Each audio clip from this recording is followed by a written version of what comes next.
자, 계속해서 교과서 페이지 32페이지를 보도록 하겠습니다. 자, 교과서 페이지 32페이지를 보면은 성경 이야기 상담 사례가 있습니다. 그죠? 자, 그러면은 여러분들이 아까 그 성경 이야기 상담으로 다시 돌아가서 이제 반복 학습을 하겠는데요. 자, 그러면은 개발 배경은 지난번에 이야기했었고요. 자, 그 다음에 우리가 이제 성경 이야기 상담이 이제 개발된 그 배경은 기독교 상담의 그 정체성의 그 문제라 그랬잖아요. 그죠? 그 정체성의 그 문제라는 것은 뭐냐? 결국은 뭐냐면 기독교 상담의 그 본질이 무엇이냐? 이렇게 이제 하는 그 질문이라는 거죠. 그래서 그 다시 말하면은 그 기독교 상담이 일반 상담하고 어떤 점에서 차이가 나느냐? 이런 질문이 이제 대두되고 있다는 것이죠. 그래서 우리는 그 진정한 기독교 상담의 그 모델을 개발하고 연구해야 되고, 그래서 그것을 이제 강하게 느끼기 때문에 성경 이야기 이제 상담이 그 개발 배경이라는 것입니다.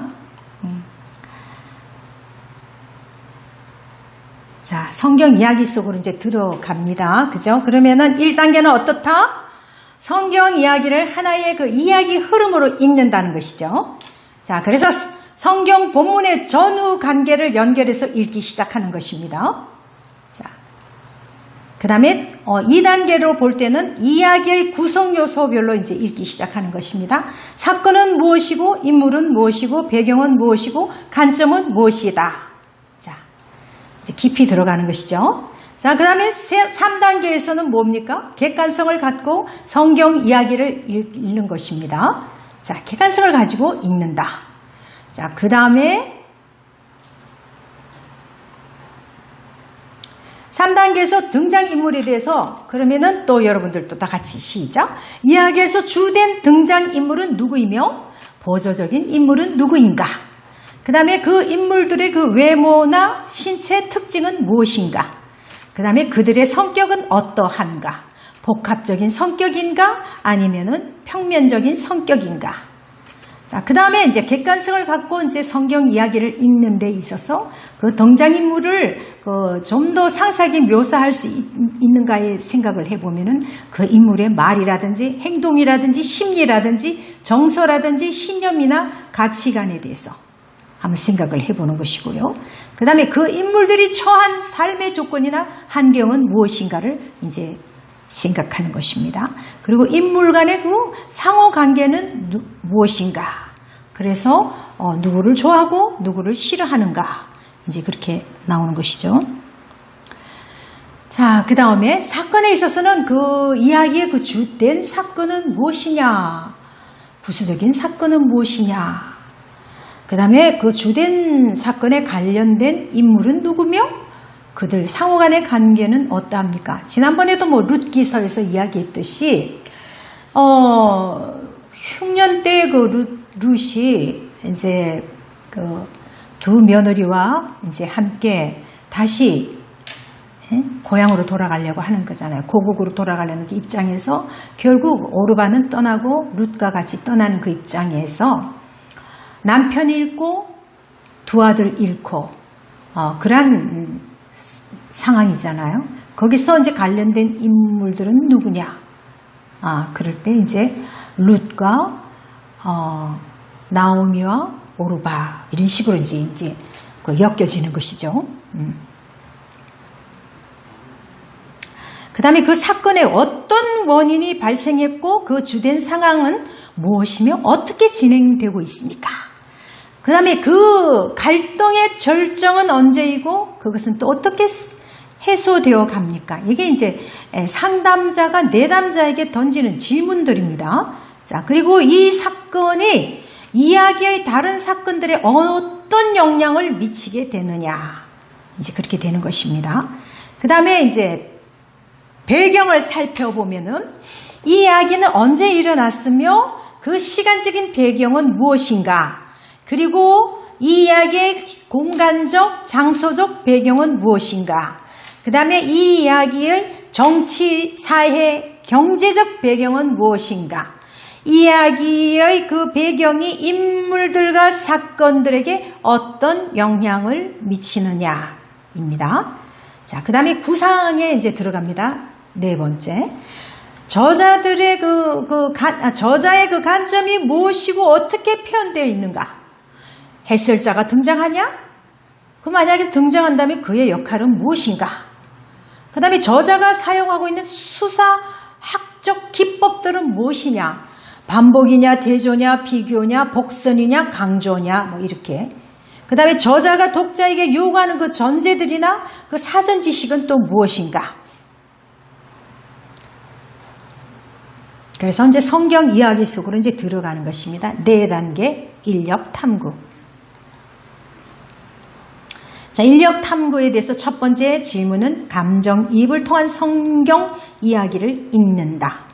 그래서 자신의 그 실존적인 상황에 맞춰서 본문을 읽고, 그 다음에 자신이 그 성경 이야기 속에 등장하는 사람들 중에 한 사람이라는 생각을 하고 이제 본문을 읽기 시작하는 것입니다.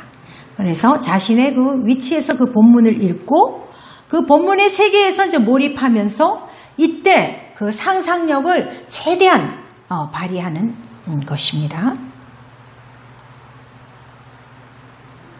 두 번째, 이 이야기 중에서 성경 이야기 중에서 마음에 가장 그 감동적인 부분은 무엇인가? 그것을 한 번씩 이제 터치를 해줘야 되죠. 어떤 부분이 감동적이었는가?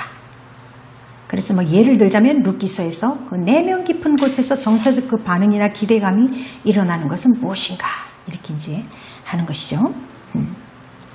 자, 이거는 우리가 중국에 들어가서 하면 되고요. 자, 다음에 사건. 그 이야기에 어떤 사건이 일어나서 그 원인들은 무엇인가? 자, 유사한 경험은 어떤 것이냐? 계속 여러분들이 이제 터치해 본 부분들이죠. 이야기의 등장인물들은 당신이 좋아하는 인물은 누구고 왜 좋아하는지, 이 이야기의 등장인물 중에서 당신이 싫어하는 스타일은 누군지, 왜 그런지,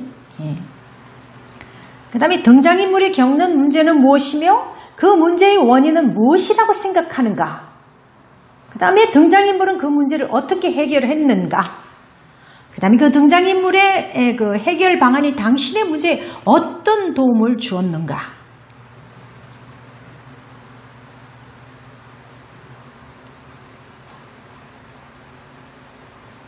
난 배경을 또 이제 살펴보면은 이 이야기의 배경이 등장인물이나 사건에 어떤 영향을 미쳤는가. 당신이 와닿는 부분이 있는가. 그 다음 이 배경에서 이해가 되지 않는 부분은 어떤 것인가. 이렇게 이제 이야기를 할 수 있습니다. 네. 자, 그 다음 관점을 보면은 이야기의 주된 관점은 어떻게 묘사될 수 있느냐. 이 이야기의 관점에 대해서 동의하느냐. 새로운 관점으로 이야기를 재저작한다면 어떤 이야기를 만들 수 있는가. 이렇게 이제 하는 것입니다. 자, 그러면은 그 32페이지를 이제 여러분들이 이제 살펴보면은, 자, 그 현재 갈등 문제가 있어요. 첫 번째. 이제 그때 이제 내담자가 이제 이렇게 말해요. 직장 문제도 그렇지만 군 문제로 어려움이 있던 동생이 가출했는데 몇 년째 연락이 없어서 집안 분위기가 무척 어둡습니다. 이래요. 두 번째로 종교 문제로 늘 갈등하고 합니다. 어머니는 대순 진리를 믿고 아버지는 다락방에 나가고 저는 또 이 교회에 나옵니다. 교리 문제 때문에 어려움이 많고 마찰이 심해서, 그리고 또 결혼할 시기가 되었는데 취직도 안 되고, 뭐 취직해서 부모님께 용돈을 드려야 할 판에 내가 오히려 부모님께 손을 벌려야 하니, 세 번째로는 뭐냐면 자기가 이제 컴퓨터 공학을 이제 전공했는데 취직이 잘 될 거라고 생각했는데 마땅히 뭐 지원할 데도 없고 학교에서 배운 것하고 사회에서 요구하는 것과 많은 차이가 있고, 자격증을 따려고 해도 돈도 시간도 들고 그래서 자신이 없어요. 파트타임은 뭐 여러 번 시도해봤지만 PC방에서도 일해보기도 하고 조그만 레스토랑에서 시간제 웨이터로 일해보기도 하고 편의점에서 일해봤지만 임시직이고 경력도 인정되지 않고 전공하고 상관이 없고 보람도 없고 리듬도 깨어지고 취업 준비할 시간도 빼앗기고 아무튼 힘들어서 그만두었습니다. 이게 이제 이 내담자의 이제 현재 갈등 문제입니다. 충격적인 이제 사건들이 이제 있습니다. 첫 번째는 동생의 가출로 인해서 이제 실종 신고를 했는데 연락이 두절되었다. 두 번째는 종교 간의 갈등인데 이게 이제 이단 종교하고 그다음에 또 이제 어머니 아버지 종교가 다르고 본인의 종교가 다르고 이러니까 이런 또 서로 말씀에 대해서 다른 가치관을 가지고 있고 그러니까 이게 이제 의문 제기 등으로 이제 해이를 느끼고 또 우울증 약을 지금 또 현재 복용하고 있고 이렇습니다. 자, 그러면 내담자의 배경은 이제 이렇다. 여러분들이 이제 한번 보시면 됩니다. 그래서 1번, 2번, 3번 이거는 여러분들이 그다음에 이제 가족 구성원에 내담자의 배경에서 가족 구성원을 보면은 이제 아버지, 어머니, 누나, 본인, 남동생 이렇게 이제 되어 있는 거예요. 근데 이제 내담자의 이제 행동 관찰하고 이제 이 진단하는 것이 필요합니다, 여러분들. 그래서 지금 첫인상하고 외모, 전반적인 느낌이 뭐냐? 아주 안경 끼고 날카롭고 마르고 이지적으로 보이나 별로 웃음이 없어서 다소 차갑게 여겨지는 사람. 그래서 자신이 원해서 상담을 요청했지만 과연 효과가 있을까 하는 의심 반 기대 반의 탐색의 자세를 가지고 있는 것 같아요. 자기가 요청은 해왔지만 이게 효과 있을까? 의심 반 기대 반 이렇게 가져온 거죠. 그 다음에 그럼에도 불구하고 이 내담자는 꽤나 진지하고 성실했습니다. 그래서 결단 내릴 때는 다소 추진력과 그런데 이제 뭐냐면은 이제 우울증 약을 먹고 있고 좀 약간 부정적인 시각을 가지고 있고 실패를 자주 경험한 사람이라서 추진력이 떨어지고 자신감이 떨어지기 때문입니다. 예. 그다음 내담자의 이제 그 특징적인 행동을 이제 여러분들이 주시해 봐야 됩니다. 상담할 때.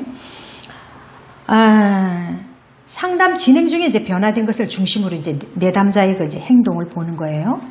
골똘히 생각할 때는 머리를 한 두세 번 이렇게 좌우로 이제 흔드는 것. 침묵이 흐를 땐 어색한지 시선을 어디 둘지 몰라서 막 하는 거. 그 다음에 이제 다리를 막 들거나 손톱을 만지작거리고 그러다가 이제 성경 이야기를 서사적으로 전개할 때는 안경 너머로 눈빛이 반짝이면서 표정이 밝아져요. 자, 그러면 상담 단계 및 내용에 대해서 첫째, 일회기 때 1단계 주호소 문제 파악 2단계 성경 이야기 선정 및 성경 이야기 속으로 들어가서 서사적으로 읽기 시작하고 그 다음에 단계별로 이제 읽어가면서 이렇게 이제 행하는 것이죠. 세 번째 단계 그렇게 했고요. 그 다음에 인력 탐구가 네 번째입니다. 그 다음에 조명 자료 발견하는 단계가 있죠. 자, 그 다음에 조명 자료 강화, 성경적 신학적 의미를 발견하는 것. 그 다음에 재저작이 있고요. 여기서는 7, 8단계가 이제 같이 섞여서 신앙 소그룹을 형성하는 그런 것입니다. 여섯 번째 이제 성령의 임재와 조명을 느낀 상담 및 그 내용을 이제 살펴봅니다. 짧은 기간이지만은 해기를 거듭하면 거듭할수록 성령께서 내담자의 마음을 어루만지심을 느꼈고 또한 내담자의 심경에 많은 변화가 오는 것 같았습니다.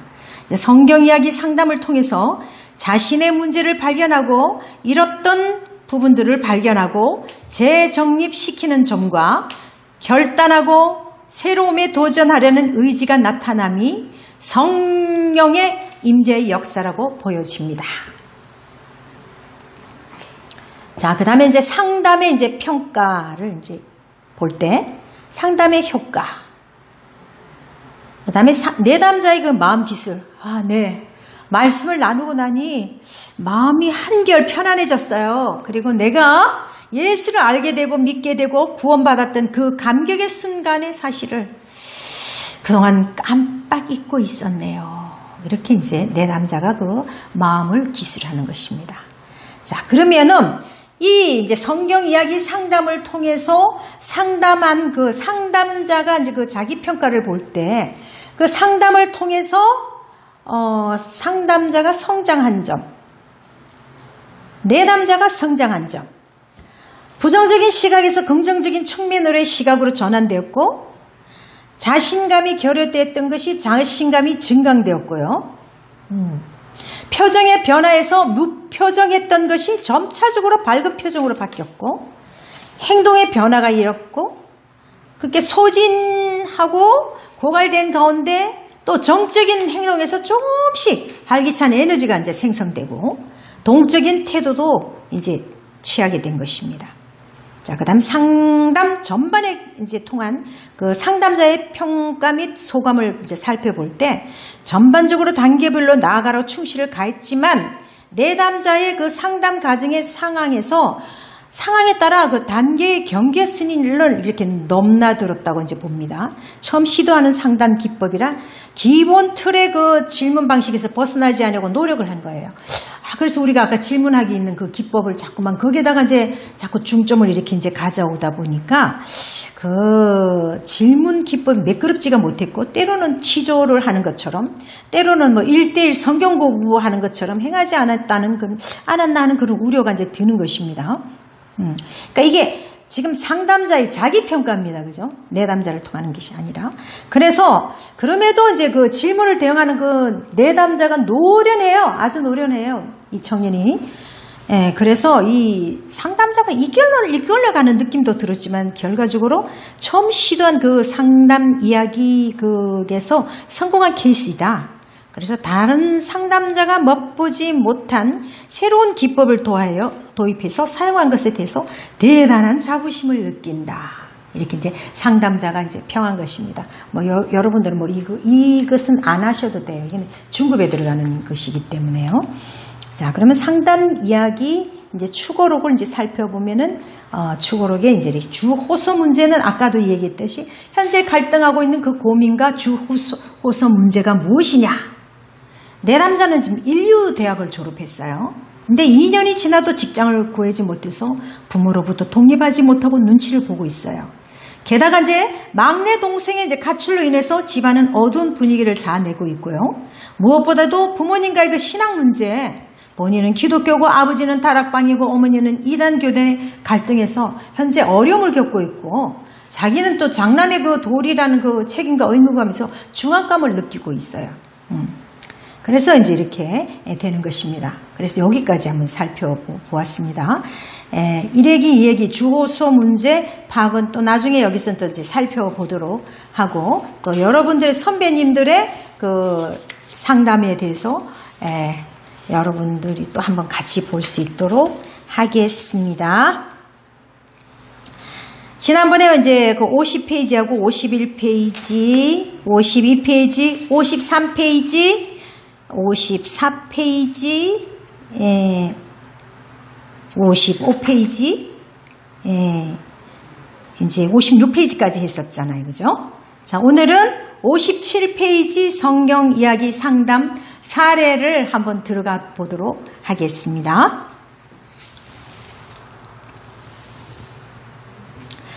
첫째, 호소 문제 파악하기. 호소 문제 파악하기. 자, 문제를 파악합니다. 상담자가 이제 말합니다. 저와 대화를 하시는 동안 제가 호칭을 어떻게 하는 것이 좋겠습니까? 다시 한번요.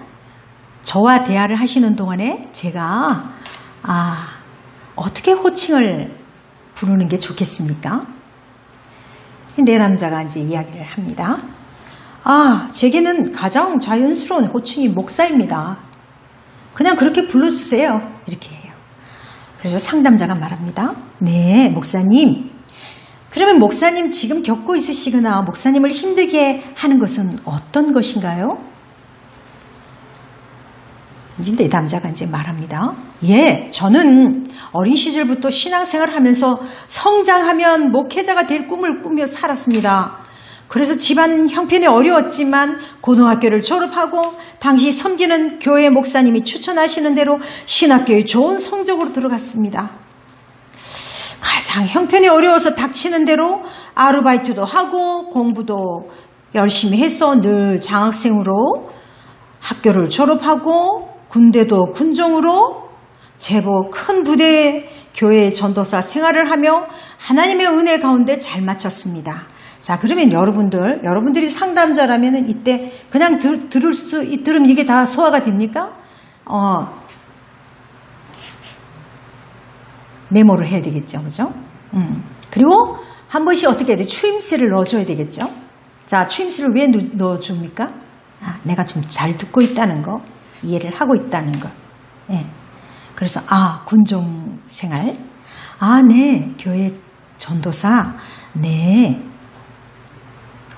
그렇군요. 이렇게 이제 여러분들이 이제 그렇게 추임새를 주셔야 됩니다.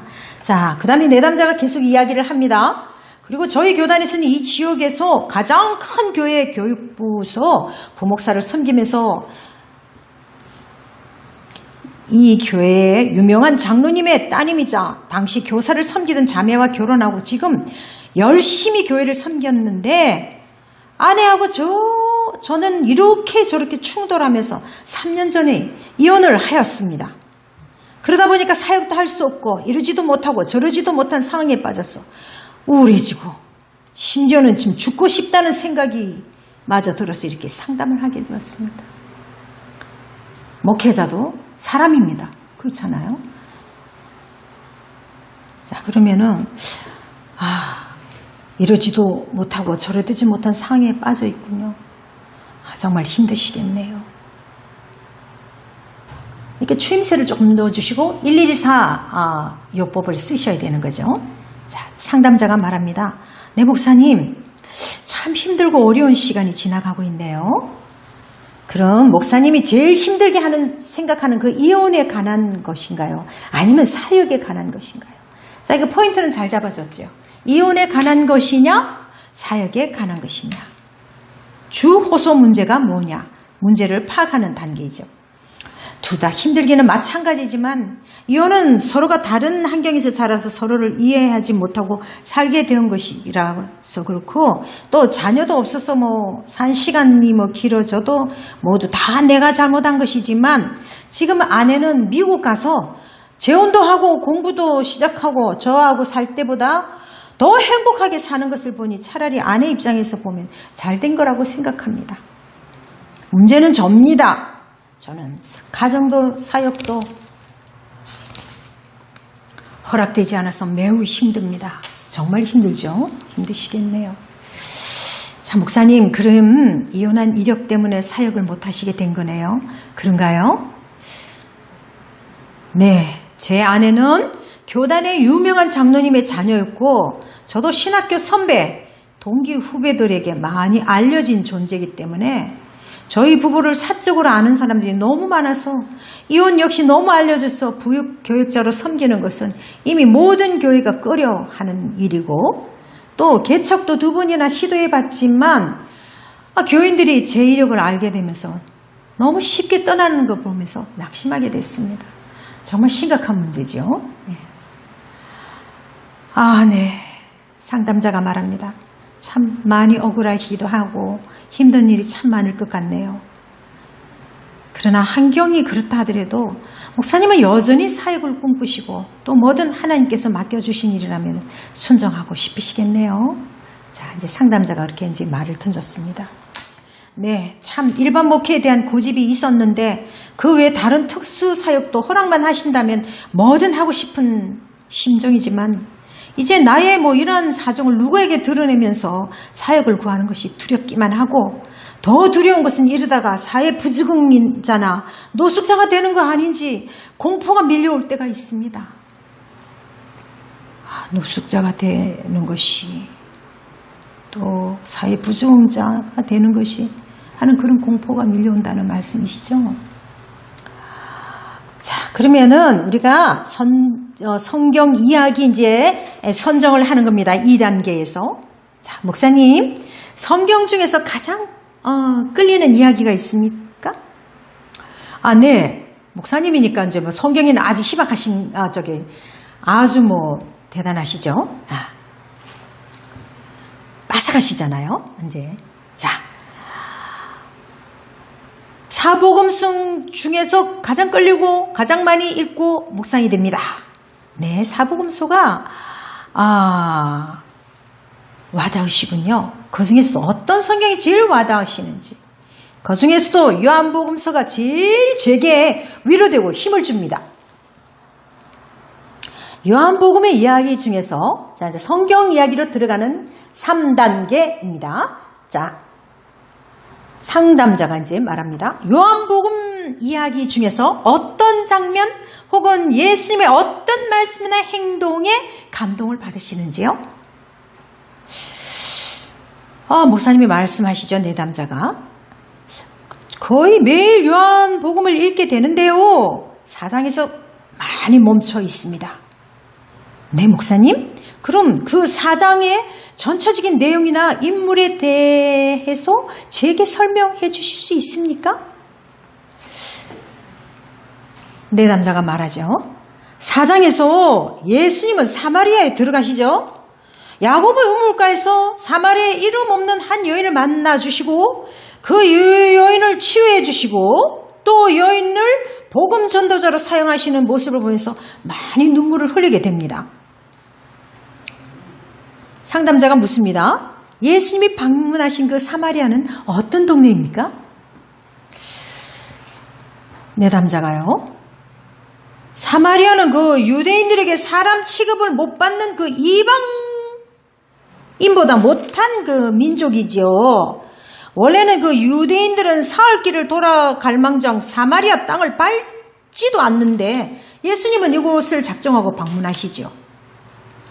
상담자가 묻습니다. 그럼 목사님, 예수님께서 상식을 벗어나서 그곳에 가신 그 일은 어떤 목적이 있을까요? 제 생각에는 그 우물가에서 그 여인을 만나시기 원하신 것 같습니다. 자, 4단계 인력 탐구입니다. 끌어당기는 것이죠. 자, 상담자가 묻습니다. 목사님, 예수님이 만나주신 그 여인은 어떤 사람인가요? 이 여인은요, 5 남편을 거쳐서 지금은 결혼도 하지 않는 남자와 사는 가련한 여인입니다. 물을 기르러 우물가에 나갔을 때도 사람이 없는 대낮에 가야 할 그 정도로 사람의 눈을 피해 다니는 죄인이지요. 상담자가요? 그 여인이 그렇게 큰 죄인인가요?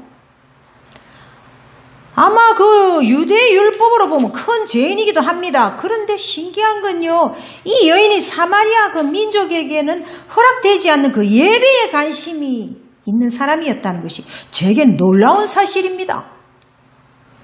상담자, 그래요? 그럼 그 여인이 예배에 관계에 있어서 예수님을 만나 주신 것인가요? 아니면 또 다른 이유가 있었을까요? 예배에 관심이 있는 것과 사람들로부터 받는 비난과 멸시, 우리가 보통 말하는 상한 심령을 가진 사람이었기 때문이 아닌가 생각됩니다. 상담자, 목사님, 전에 예수님께서 그 여인을 복음 전도자로 세우셨다고 말씀하셨는데 그렇게 생각하시는 어떤 근거가 있나요? 예수님을 만나고 나서 여인은 그 물동이를 버려두고 마을에 들어가 자신이 그리스도를 만났다고 소식을 전하고 그 마을의 사람들이 예수님을 만나는 기회를 만듭니다. 그리스도의 오심을 전하는 것이 복음이 아니면 뭐라 하겠습니까? 상담자, 그렇군요. 그렇다면 목사님, 처음부터 이 여인은 복음의 전도자로 작정된 것일까요? 아니면 이 여인은 처음부터 예수님을 그리스도로 믿었던 사람입니까? 내담자, 아닙니다. 아마 이 여인은 유대인의 한 청년으로부터 예수님을 만났다가 예수님께서 가서 내 남편을 데려오라고 말씀하시고 자신의 그 남편이 있던 사람이 5이고 지금도 다른 남자랑 사는 것에 대한 지적을 하실 때 예수님을 알아본 것 같습니다. 그리고 이 여인이 예수님께서 내게 와서 물을 마시는 자는 목마르지 않을 것이다 하시는 말씀과 자신의 그 사적인 부분에 대해서 말씀하시는 것에 통해 그리스도임을 깨닫고 그 사실을 마을 사람들에게 전하면서 자연스럽게 복음 전도자가 돼버린 것이죠. 상담자, 네, 그래서 그렇군요. 그럼 목사님 혹시 예수님께서 그 여인과 대화하실 때 어떤 표정과 말투 그리고 눈빛을 가지고 하셨을 것 같습니까? 저는요, 마치 집 나간 누이를 찾으러 나온 포근한 오빠의 눈빛과 그 다정하고 인자한 표정이 아니었을까 생각합니다. 또 아마 많이 사랑스럽게 대해주시지 않았을까? 생각합니다. 왜냐하면 자신에 대해서 전도할 동력자를 될 것을 알고 계셨을 테니까요. 상담자, 그럼 이런 집 나간 누이를 대하는 오라버니의 그 느낌을 받는 성경의 대화나 장면도 있으신가요? 네, 바울 서신 중에 그 디모데 전후서를 보면 이런 느낌을 받습니다. 상담자, 디모데 전후서의 그 어떤 점이 예수님의 그 인자한 모습과 분위기가 비슷한가요? 독신이기 때문에 자녀가 없는 그 바울 사도가 디모데를 사랑하는 아들로 생각하며 구구절절 아들에게 다정다감하게 또 세세하게 가르치고 인도하는 모습을 보게 됩니다. 아마 이때 바울 사도의 마음과 우물가의 여인을 만나주시는 예수님의 마음이 닮아 있다고 생각되었습니다. 자, 5주차. 자, 5단계입니다. 조명 자료 찾기, 발견하기입니다. 자, 그럼 상담자가 또 이제 물어봅니다. 목사님, 그럼 예수님과 그 우물가의 여인이 만나는 이 장면이 한 편의 드라마라고 생각하신다면 목사님은 이 드라마에 제목을 붙인다면 어떤 제목을 붙일 수 있을까요?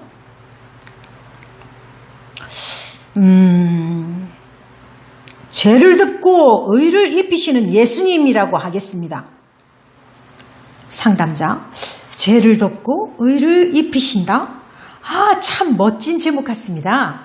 그럼 예수님께서 죄를 덮으시고 의를 입혀주신 그 의도는 무엇이라고 생각하십니까? 내담자, 사마리아 그 여인의 그 도덕적인 죄를 덮으시는 것은 근본적으로 보면 죄책감에 대한 치유가 목적인 것 같습니다. 또 의를 입혀주신 것은 여인이 의로워서가 아니라 예수님 자신이 그 여인의 의를 위해 이 땅에 오셨기 때문에 그 일을 하신 것이지요. 물론 사랑을 주시기 위해서가 아닌가 하는 생각이 듭니다. 상담자, 네 목사님, 그럼 말씀하신 그 의라는 것은 무엇을 의미합니까? 내담자, 아마 하나님의 일을 할 수 있는 그 기본적인 자격이 아닐까 생각합니다. 의인이 아니고서는 대소사간에 하나님의 거룩한 일을 할 수 없기 때문입니다. 자, 여기서 해답이 나오는 것이죠. 자, 그 다음에 6단계 조명 자료 강화. 자, 상담자가 묻습니다. 그럼 목사님, 사마리아 우물가에 있었던 이 감동적인 일처럼 죄를 덮어주시고 의를 입혀주신 그 하나님의 그 다른 일에 대해서 성경에 기록된 것이 있는가요? 내담자, 제일 먼저 그 생각나는 것은 선악과를 범한 그 아담과 하에게 짐승의 가죽을 벗겨주셔서 나뭇잎으로 하체만 가린 그들에게 가죽옷을 그 입히시는 하나님의 모습과 그 술 취한 노아의 하체를 덮어준 아들들의 모습이 아마 비슷한 장면이 아닐까 생각됩니다.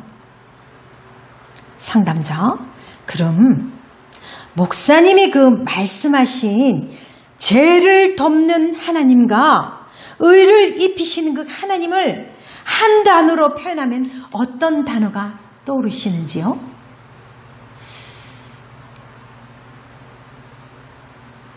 용서 혹은 사랑인 것 같습니다.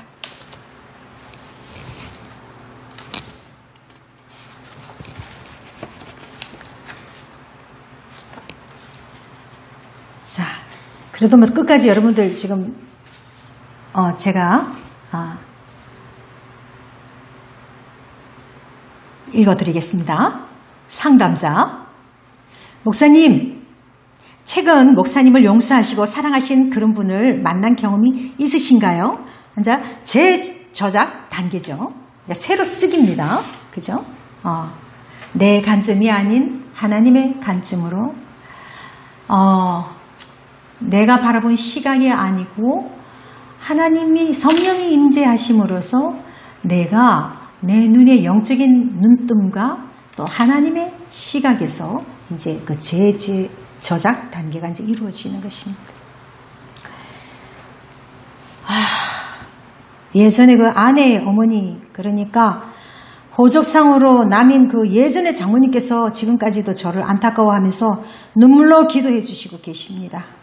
이혼하는 가정에서 그 장인 장로님은 저에게 화를 내시고 저의 부족함에 대해서 비난도 하셨는데 장모님은 어머니처럼 늘 제 편이 되어 주셨고 지금도 제가 굶어 죽지 않도록 애쓰시고 저를 사역자로 세워주시기 위해서 많은 애를 쓰시고 계십니다. 참 감사하죠. 상담자가 말합니다. 지금의 목사님께서는 참 고마우신 분이네요. 부부가 헤어지면 같이 깨어지는 관계인데 그럼 목사님은 스스로 누군가에게 죄를 듣고 그 의를 입혀주신 경험이 있으신가요? 이런 것도 그런 예가 될지는 모르지만 그 신학교 동기가 하는 그 교회 부설 그 보육시설에 비정규적으로 말씀을 전하는 사역을 하고 있는데요. 그곳에서 만난 초등학교 그 아이가 저를 자기 아빠하고 닮았다 그래서 저를 아빠라고 불러도 되냐고 해서 그렇게 하라고 했습니다.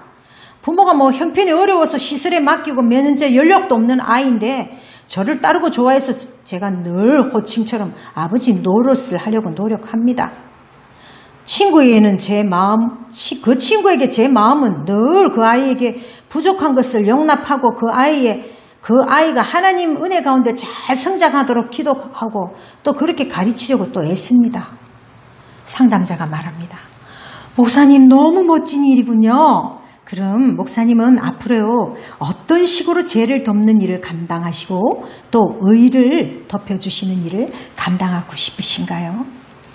내담자가 말합니다. 기회는 주어진다면 사회에서 격리되고 유리된 범법자들이나 탈선한 청소년들 그리고 부모가 없는 아이들에게 아버지와 같은 목회자가 되고 싶은 생각이 듭니다. 그렇게만 할 수 있다면 그들을 위해서 내가 배운 것과 가진 것을 다 나누고 남은 인생을 그렇게 하나님과 그들 앞에서 헌신하고 싶습니다. 자, 상담자. 그렇다면 아직도 이혼한 경력 때문에 모든 사역이 다 막혀서 사역을 할 수 없다고 체념적인 생각을 하십니까? 내담자가 말하죠. 제가 하고 싶은 일은 제안받았던 것은 사실입니다. 여전히 제안을 받고 있고요. 하지만 제가 신학교 시절부터 큰 교회 담임 목사님만 꾸고 모두 그렇게 될 것이라고 말을 해서 그 일 아니면 사역이 아니라고 내 나름대로 교만하고 좁은 생각을 했던 것 같습니다. 얼마 전에도 민들레의 그 영토 지승영 사장님께서 대한 책을 읽었는데 놀랍게도 그분을 이혼도 하고 사역이 차단된 본인의 말로는 사형 선고를 받은 목사 출신이라더라고요. 그런데 놀랍게도 그 민들레 영토라는 카페를 하시면서 건전한 그 교제 문제를 만들어가고 문화사역자로 또 사업가로 놀랍게 쓰임받는 것을 보며 저도 역시 새로운 일이 열리지 않을까 생각합니다. 상담자, 저도 민들레 영토를 가봤는데 너무 좋은 곳이더라고요. 혹시 요새 목사님께서는 늘 외우시는 성경 구절이 있으십니까? 내담자, 네, 베드로전서 4장 8절 무엇보다 열심으로 서로 사랑할지니 사랑은 허다한 죄를 덮느니라입니다. 상담자, 아멘. 그렇게 될 줄을 믿습니다. 짧지만 사랑의 사람이신 그 목사님하고 함께한 몇 시간이 제게는 너무나 귀한 시간이었습니다. 감사합니다. 이렇게 하면서 그 이야기 상담의 그 사례를 다루었습니다. 자, 그러면 이게 이제 한번 우리가 또 생각을 해보면 정말 이 목사님 같은 경우는 요즘 뭐 이혼하신 목사님들 중에 그래도 박보영 목사님 같이 또 훌륭한 목사님들도 있으시잖아요. 그럼에도 요즘에 또 이혼에 대해서는 또 많이 간대하시더라고요. 그렇죠? 그래서 하나님께 엎드리면서 또 나아가고 이 또 성경 이야기를 상담을 통해서 본인이 이제 이렇게 이야기를 나누면서 이 내담자가 느꼈던 그런 감정과 또 결단과 그런 모든 것들이 앞서 이야기했던 그 부분과 뒤에서 느껴진 부분들이 아주 다르다는 것, 그리고 현장 발전이 있었다는 것, 여러분들도 캐치할 수 있겠죠. 자, 그러면 여러분들도 지금 이제 세 번째 시간인데 지금 열심히 지금 잘 하고 계시죠? 과제를. 그래서 그 사례를 연구를 하시면서 지금 앞서서 이렇게 저희들이 이제 거쳐온 그 상담 사례, 여러분들이 그 스타일이 있을 거예요. 그리고 여러분들이 지금 또 만나는 그 내담자, 그리고 여러분들이 생각하고 있는 그 상담 사례에 대해서 어떤 성경이 적합한 것인지, 그 이제 같이 또 이제 연구도 해보시고요.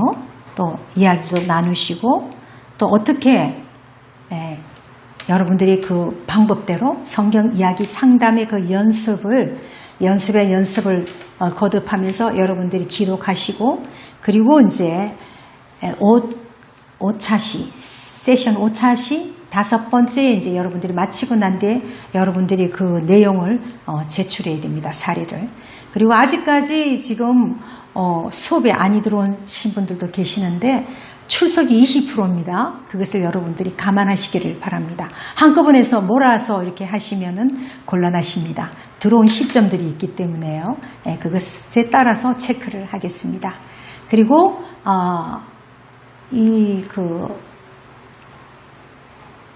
녹화된 이 프로그램은 자꾸 되돌려서 보면서 여러분들이 다시 한번 어떤 부분이 스쳐가고 듣지 못한 부분들을 다시 들을 수 있는 그런 이점이 있기 때문에 그것을 통해서 여러분들이 또 다시 사례 연구에 큰 도움이 되었으면 좋겠습니다. 자, 그럼 오늘은 여기까지 하고 또 다음 주에 만나 뵙도록 하겠습니다. 열심히 사례 연구를 하시고 남는 것이 무엇이더라? 사례 연구가 여러분들이 직접 상담자로서 여러분들이 행한 그 성경 이야기 롤플레이를 통해서 여러분들이 상담자의 역할을 통해서 느껴진 그것들이 여러분들이 앞으로의 그 사역에 크나큰 발전이 올 것을 믿습니다. 자, 한 주도 승리하시고 다음 주에 뵙도록 하겠습니다. 수고하셨습니다.